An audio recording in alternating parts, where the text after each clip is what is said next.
works and that of my grandfather's generation was to bring a drastic change in the material conditions of our people through reconstruction and development, not just the reconstruction and development of policies and ideas, but of lives and livelihoods.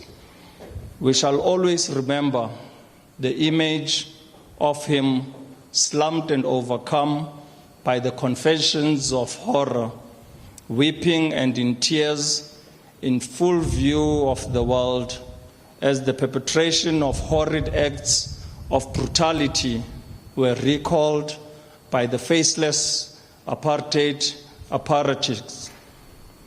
It deeply pained him that a human could stoop so low and wreak such evil and ghastly acts upon another without flinching and without a sense of responsibility or moral rectitude.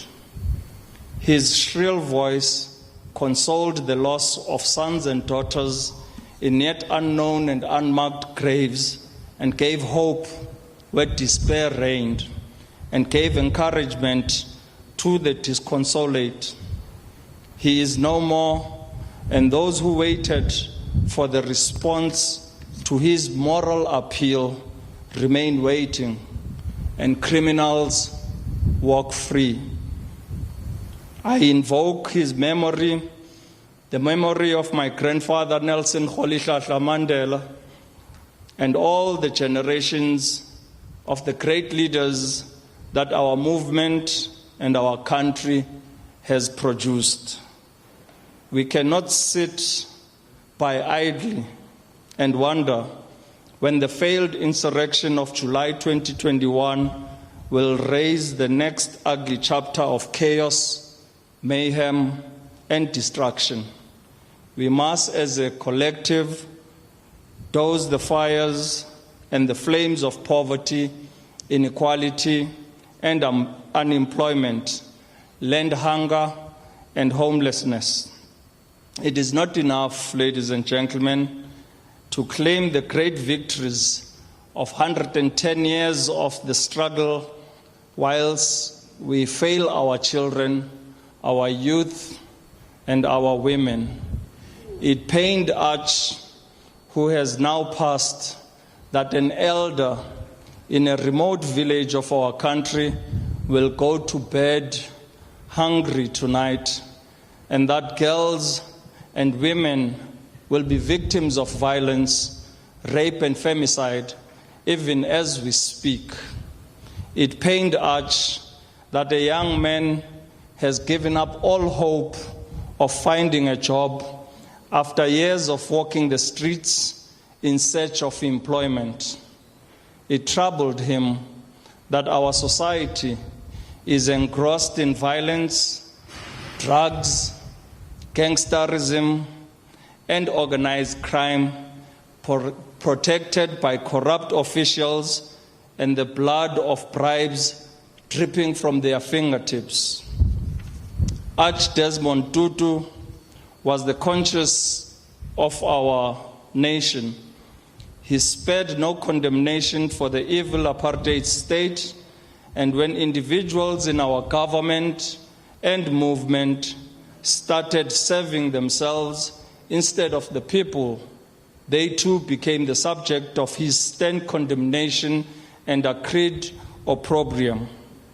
Few achieved the right balance of being a man of God and also a man of the people and for the people.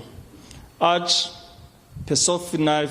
personified service to God through serving the people as his highest calling.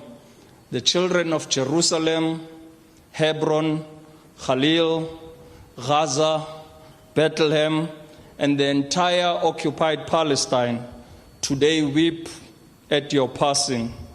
You touched them, experienced their pain, their trauma and tribulations, and yet reminded the world that what we experienced under apartheid South Africa paled into insignificance in comparison to the daily lived experience of our mothers and fathers, brothers and sisters in occupied Palestine. One day, we shall raise the flag of honor in your name, Arch, in a free Palestine. From the moment word of your passing reached the Holy Land, words of gratitude, thanks and appreciation have been pouring in from Fatah, Hamas, BDS, and all formations of the resistance. You touched their lives and gave them hope. None more powerful than BDS, the boycott, divestment, and sanctions movement, who acknowledge your role as their mentor, urging all of us to stay the course until freedom dawns. Tatomkhulu, you also taught us that we owe our freedom to the gallant women and men in the global anti-apartheid movement who sacrificed life and limb for our freedom. In honoring you today, we honor all of them.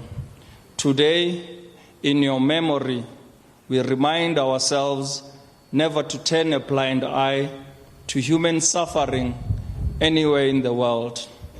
The struggle for human dignity of the suffering peoples of Africa and the desolate call for Western Sahara, the cries from oppressed nations around the world must not fall on deaf ears.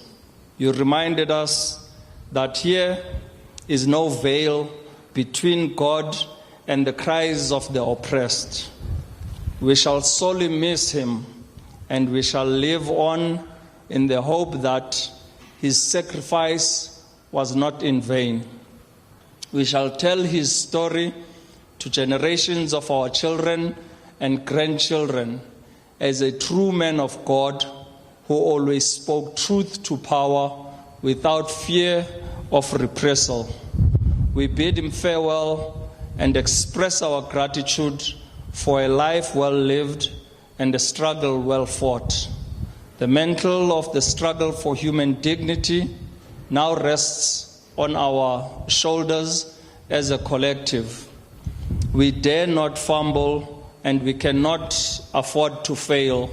Our collective existence and well-being depends on taking the baton of building a better life for all by building better communities and living Ubuntu in its truest expression. The poet Rumi said, and we dedicate this to the memory of our beloved Arch. On the day I die, when I am being carried towards the grave, do not weep. Don't say, he is gone, he is gone. Death has nothing to do with going away. The sun sets and the moon sets, but they are not gone. Death is a coming together. The tomb looks like a prison, but it really releases into union, close quote. May the passing of Arch bring us together in such occasions, united in our resolve and determined in our hearts and minds to honor his life and legacy, particularly in this very precinct. The pen has lifted, the ink has dried, and a true man of God and a hero of our people has returned to the eternal abode. A luta continua, the struggle continues. We want to say today to Umakhulu Tutu, the children, the grandchildren, the entire extended family, loved ones and friends, thank you for sharing him with us and the world for so long. May his life and legacy be your solace in difficult times, and may the memory of his joyous laughter never leave your hearts. Our thoughts and prayers are with you today and always. May his soul rest in power. May his soul rest in peace. To the servant of God, Lalangoxolo Tatomkhulu, I thank you.